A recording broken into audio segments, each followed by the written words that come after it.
Vous écoutez Europe 1, il est 9h30. Le journal des médias avec Romain Ambro. Et à la une ce matin, le mystérieux Corbeau qui sort de son silence dans l'affaire Koh-Lanta, Canal+ qui engage des poursuites contre beIN Sport et Nabila qui sort son livre aujourd'hui. Mais tout d'abord donc le Corbeau qui a révélé l'affaire Koh-Lanta dans la presse qui sort de son silence. Nouveau rebondissement après les révélations de Télérama qui expliquait que ce n'était pas l'un des membres de la production mais un proche, un mystérieux Nino Sagan qui avait parlé à la presse. Pour la première fois, ce Nino Sagan prend la parole et s'explique sur le site de Téléops. Il explique avoir fait un geste citoyen et ne s'attendait pas à un tel impact.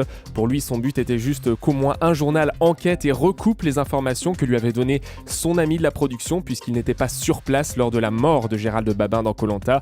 Il estime être un déclencheur et s'étonne d'avoir été le seul à parler dans cette affaire. Nino Sagan qui n'a aucun sentiment de culpabilité après la mort du médecin Thierry Costa qui s'est suicidé suite à la pression médiatique. Pour lui, un seul responsable, c'est le système global de la télé-réalité qui met une pression incroyable sur les gens, dit-il. Il y a 2 morts dans cette histoire, Babin et Costa, qui ont été pris dans le tourbillon d'un système. Fin de citation. Canal+ attaque en justice la chaîne beIN Sport. Oui, c'était pas le grand amour, mais là, les relations vont se tendre encore un peu plus puisque Canal a décidé de déposer plainte contre beIN Sport pour concurrence déloyale sur fond de droits de retransmission sportive. Information révélée par le site BFM Business, le groupe Canal réfléchissait à ces poursuites depuis bien longtemps. Il estime ne pas jouer dans la même cour, Canal étant un groupe, beIN Sport étant tenu par un État, le Qatar qui dépense à tout va 100 millions de recettes pour beIN Sport, mais 330 millions d'euros de dépenses. L'Émirat est donc là pour compenser. Canal+ ne fera donc jamais le poids. La justice devra donc se prononcer et trancher pour savoir si oui ou non il y a concurrence déloyale. En attendant, Canal+ aurait déjà perdu près de 100 000 clients en 2012. On sait qui va interviewer François Hollande dimanche. Oui, intervention télévisée, les conseillers réfléchissaient, mais ce sera finalement une interview en direct à la télé sur TF1 et France 2. François Hollande répondra aux questions de Claire Chazal et de Laurent Delahousse, autrement dit comme l'année dernière après le défilé militaire. Mais là, ce sera depuis le palais de l'Élysée. On revient donc aux fondamentaux. Ce ne sera pas à l'extérieur comme il l'avait promis pendant sa campagne. L'entourage du chef de l'État a expliqué qu'il s'agissait là du lieu du pouvoir et du lieu de la décision. Voilà, Chazal et Delahousse sans surprise, puisque c'est les 2 présentateurs des week-ends à la fois de TF1 et de France 2. Envoyé spécial a revêtu ses habits d'été sur France 2. Oui, c'est l'une des marques fortes de France 2, le magazine qui enregistre de jolis scores tout au long de l'année. 3 500 000 téléspectateurs en moyenne, les fidèles qui sont là toute l'année, y compris pendant les vacances avec les carnets de voyage d'envoyé spécial. À la présentation, Guylaine Chenu et Françoise Joly. Guylaine Chenu que j'ai réveillé ce matin et qui nous explique la raison pour laquelle il est important que le magazine reste à l'antenne, même pendant les vacances. Avec Françoise, nous proposons aux téléspectateurs cette année 2 reportages tous les jeudis, inédits, sur des thématiques d'été. Alors maintenant, vous les connaissez, ça fait 6 ans que nous faisons les carnets de voyage. Il y a évidemment les nouvelles destinations de vacances, il y a des enquêtes sur les incontournables de l'été. Cette année, par exemple, on s'est intéressé aux lunettes de soleil et puis à la merguez. Il y a aussi les nouvelles façons de voyager.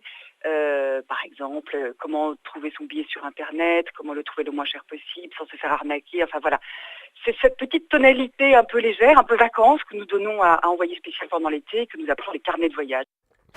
Voilà, le carnet de voyage de Guylaine Chenu et François Joly. Et puis hier, l'événement média a été sur Europe 1 une fois de plus avec Viviane Godefroy, la directrice des programmes d'M6 qui était notre invitée. Elle a annoncé beaucoup de choses. Petit résumé, Romain. Oui, elle nous a parlé notamment de l'Access, cette case du 17h-20h avec Christina Cordula qui reviendra avec son émission Les Reines du Shopping vers 17h, un programme qui sera diffusé par Salve. La meilleure boulangerie de France sera également diffusée sur cette case. Ensuite, on retrouvera Le Dîner Presque Parfait. Même si les audiences sont en baisse, il restera à l'antenne au moins jusqu'au mois de décembre. C'est ce qu'elle nous a expliqué, avec encore un peu plus de spécial dans l'émission. Juste après, pas de changement, ce sera 100% mag et le 19h45. Concernant le talk show de Valérie Damido sur M6, ça avance, nous a-t-elle dit. Le pilote a plu à la direction, d'autres pilotes sont prévus pour affiner le concept, mais ce qu'on sait, c'est que l'émission ne sera pas diffusée en deuxième partie de soirée sur une autre case horaire. Sandrine Cormand, elle, reviendra à la rentrée avec un nouveau magazine People qui sera remodelé, autre qu'accès privé.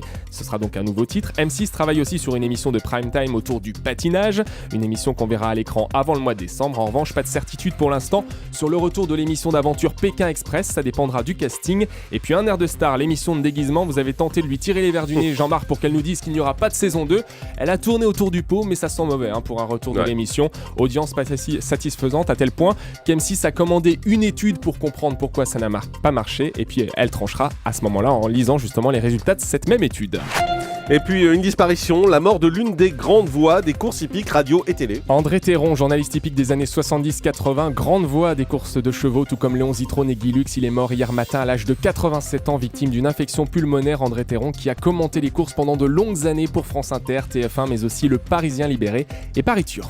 La télévision publique grecque est de retour depuis hier. Un mois d'écran noir, un mois de coupure et les Grecs entrevoient le bout du tunnel. La télé est de retour depuis hier. Hier matin d'abord, une mire s'affichait sur les télés avec le logo de la chaîne. Et puis hier soir, c'est un vieux film grec qui a été diffusé. Je vous rappelle que cette coupure brutale du signal avait été décidée dans un souci d'économie. Les syndicats ont qualifié la reprise des émissions de pirates. Ils ont donc appelé aujourd'hui les salariés de toutes les chaînes privées grecques à manifester en s'arrêtant de travailler pendant 5 heures ce jeudi dans leurs chaînes respectives.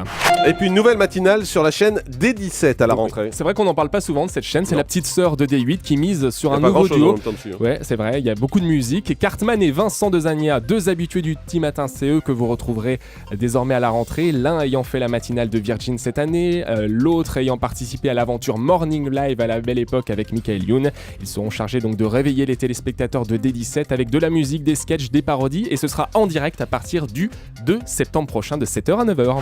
Et puis Nabila qui sort un livre aujourd'hui. Oui, sortie très attendue dans les librairies. Nabila, héroïne de télé-réalité, mannequin pour Jean-Paul Gaultier, est désormais auteur puisque son livre est de sortie. Allô, non mais allô quoi, édition privée. Un titre qui fait évidemment écho à sa petite phrase qui a été lâchée dans Les Anges de la télé-réalité, une expression qui avait fait le buzz, vous vous en souvenez. Elle a donc décidé de s'en amuser en sortant d'autres petites phrases, des perles compilées dans un livre. Je vous en ai choisi quelques-unes. Julie, c'est rien que pour votre anniversaire. T'as des tongs et t'arrives pas à faire tes lacets. Non mais allô quoi. C'est pour vous ça. Voilà par exemple. T'es ministre du budget et t'as pas de compte en Suisse. Non mais allô quoi. Ou alors t'es footballeur, t'as jamais rencontré Zaya. Enfin voilà, quelques pages à lire sur la plage, dans le train ou ailleurs. Nabila a invité Pierre de Villeneuve tout à l'heure à 18h35 sur Europe 1. Pierre qui voulait la voir en vrai et qui lui a demandé ce qu'elle pensait des médias. Écoutez. Il y a des trucs qui sont bien, il y a des trucs moins bien. Après, je pense que voilà, il y a des mauvaises couvertures, des gens qui essayent de faire des gros titres pour faire du papier. Mais après, ça fait partie du jeu quand on décide d'être connu. Ça m'attriste, oui et non. J'ai décidé d'être connue, je suis obligée d'assumer maintenant. Je peux plus faire marche arrière. Moi, je reste quand même un être humain. Quand on parle de moi en mal, c'est normal que ça me saoule. Après, on parle de moi, tant mieux. Voilà, Nabila sur Europe 1. Le chiffre du jour. 92 ans, c'est l'âge qu'avait André Verschuren. Vous l'avez entendu sur Europe 1, l'accordéoniste s'est éteint hier, victime d'une crise cardiaque dans une pizzeria de Chantilly. Malgré l'intervention des secours, il n'a pu être réanimé. André Verschuren, qui était commandeur de l'Ordre national du mérite, qui nous permet ce matin d'écouter un petit peu d'accordéon sur Europe 1.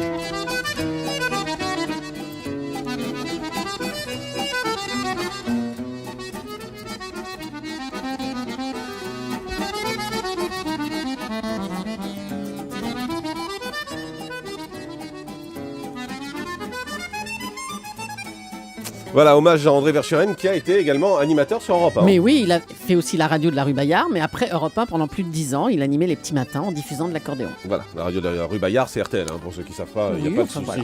On aime tout le monde ici. Je sais même pas que ça existe. Tout le monde. RTL, Mais vous bien dites sûr, citons tout le monde. Je sais pas. Il faut être bon joueur.